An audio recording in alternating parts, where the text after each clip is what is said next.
Bu gün Qarabağ növbəti çətin sınağına çıxır. Obrazlı desək, ölüm-dirim savaşına. Heç birimiz şübhə etmirik ki, köhlən atlar qələbə üçün əlindən gələni edəcək. Lakin unutmaq olmaz ki, rəqib də Atletik Bilbao'dur. Hansı ki, həm İspaniya çempionatında, həm də Çempionlar Liqasında oyunlarını yaxşı görmüşük. Düzdür, bundan öncəki iki rəqibimiz, Portuqaliya Benficası və Danimarkanın Kopenhagen klubu da, necə deyərlər, xırda balıq deyildi. Amma istənilən halda Ağdam təmsilçisi onların öhdəsindən gələrək bütün stereotipləri darmadağın etdi. Qısası, möcüzələr yaratdı. Təmsilçimizin bu dəfəki rəqibi isə həm də psixoloji təzyiqləri ilə məşğuldur. Bu günlərdə oyunun keçiriləcəyi şəhərdə Qarabağa qarşı kampaniyanın da şahid oldu. Baskılar xüsusilə öz meydanlarında rəqib üzərində çox ciddi baskı yaradır. Həm də orada uzun müddət bir yerdə oynamış futbolçular var. Amma Qarabağda, necə deyərlər, ucuz yem deyil. Qurbanovun zaman-zaman etdiyi manevrlərlə Avropalıları necə şoka saldığını da unutmamışıq. Bəs bizi necə bir oyun gözləyir? Tanınmış jurnalist İlqar Mikayıloğlu oyunla bağlı fikirlərini bizimlə bölüşdü. Qarabağın Saint-Mamés stadionunda bugünkü oyunu əslində qalsa keçirilmiş iki oyundan bəlkə də daha çətin olacaq. Səbəblər var. Birincisi nəzərə alaq ki, baskılar Atletico Bilbao hal edib və onlar mütləq çalışacaqlar ki, evdə ayaqlarından gələni eləsinlər. Plus nəzərə almaq lazımdır ki, Williamslar, qapçı Sunset, yəni bütün bu futbolçuların hamısı Atletikdə qaydasındadır və problemsiz meydana çıxa biləcəklər. Deməli, onlar bizə döyüş verməyi istəyir və verəcəklər. Amma Qarabağın bir plusu var. Qarabağ döyüşdən qorxmur. Və Qurban Qurbanovun istifadə etdiyi taktika, yığdığı komanda və ən əsası komandada futbolçular arasında olan bağlılıq belə fikirləşməyə əsas verir ki, konkret olaraq bəli deməliyik ki, biz böyük hesabla qələbə qazana bilərik və s. Amma 4-2-3-1 sxemi Qarabağda çox yaxşı işləyir. Yankovic'in meydanda olub-olmaması bizim üçün vacib göstəricilərdən biridir. Kadinin geridə oynaması müəyyən suallar doğura bilər, aydın məsələdir. Amma hər bir halda, hər halda Qurban Qurbanov bunu daha yaxşı görür və başa düşür ki, Kadidən harda, necə istifadə etmək daha məsləhətdir.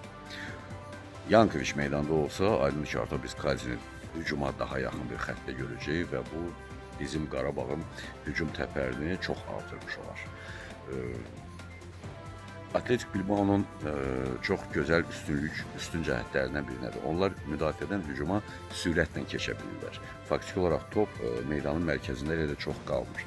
Uzun ötürmələrdən və cinahlardan, sürətli keçidlərdən çox yaxşı istifadə edirlər.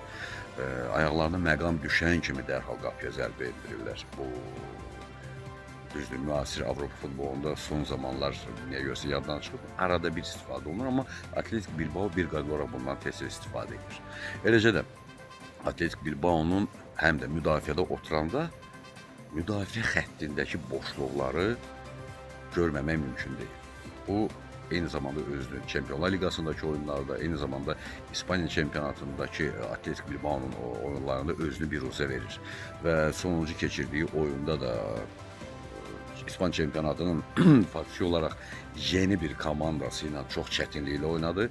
Bəlkə də özlərini qoruyub saxlayıblar Qarabağa, bu da mümkündür, çünki onların heyətinə də baxanda bunu görmək mümkün idi. Bəlkə də komanda hələ də, Valverde hələ də komandanı belə yaxşı toparlaya bilmir.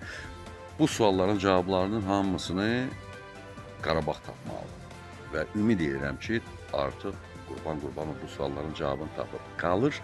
Bütün bunların hamısını meydanda həyata keçirmək. Gözlənilmədən qol vurmaq bacarığı Qarabağda var. Hər iki oyunda bu özünü göstərdi.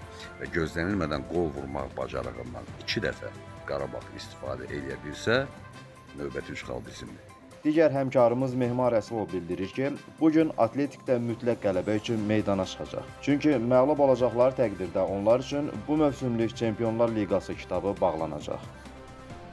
Nəinki Atletik Bilbao, bütün rəqiblərə qarşı Qarabağın oyunu asan olmayacaq. Çempionlar Liqasıdır bu, istər Benfica, istər Kopenhagen ilə qarşılaşma asan deyildi.